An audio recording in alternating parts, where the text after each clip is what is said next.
The driver's wiper arm has already been shortened, and this video shows how I shortened the passenger side.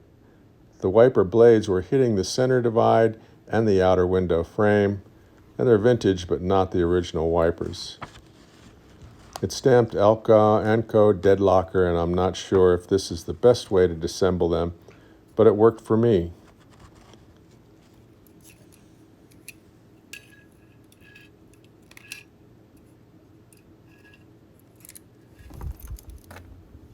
I love quick release. I wish the arm was so easy to disassemble.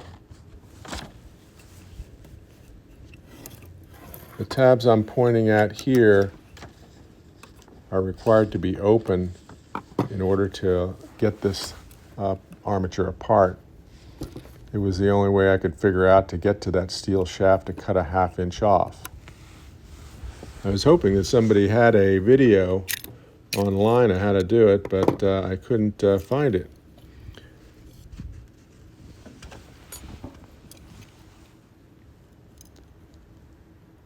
All these pieces are required. This little thing is a retainer, kind of a copper retaining thing that is a one-piece item.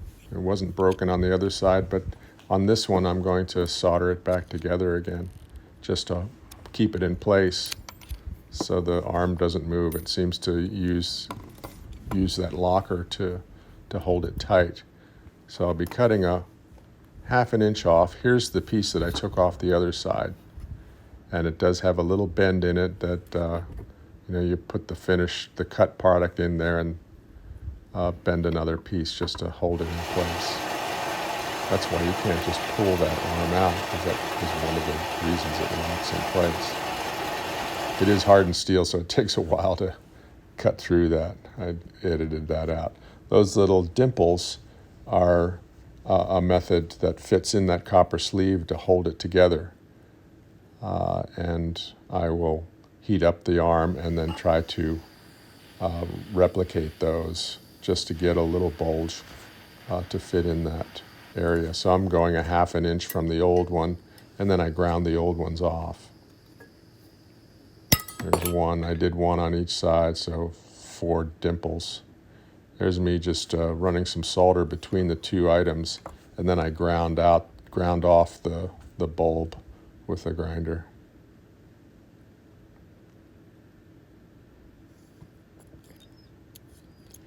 Putting it back together again, it takes a little bit of finesse to get all the pieces together and push down. That solder kind of got in the way, so I had to push it in place. Now all that has to be done is a piece put in there, and then also that little tab that seems to be a locker. The only way to get that in and out is if those tabs are loosened. I don't know what the function is for that, but it's there. So I put it back. The next job is to tap those tabs back down again to lock it in place. I already pretty much did it, but here's how I kept it from messing up the other side of the wiper blade. Just set it on a piece of banding. There you go. Love that quick release.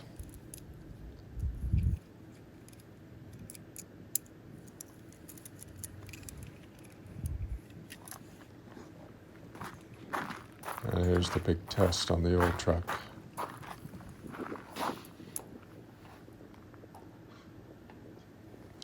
These are better than the originals. The originals didn't have a spring to them, so they probably didn't work very well. But these, when it's raining, it works really good.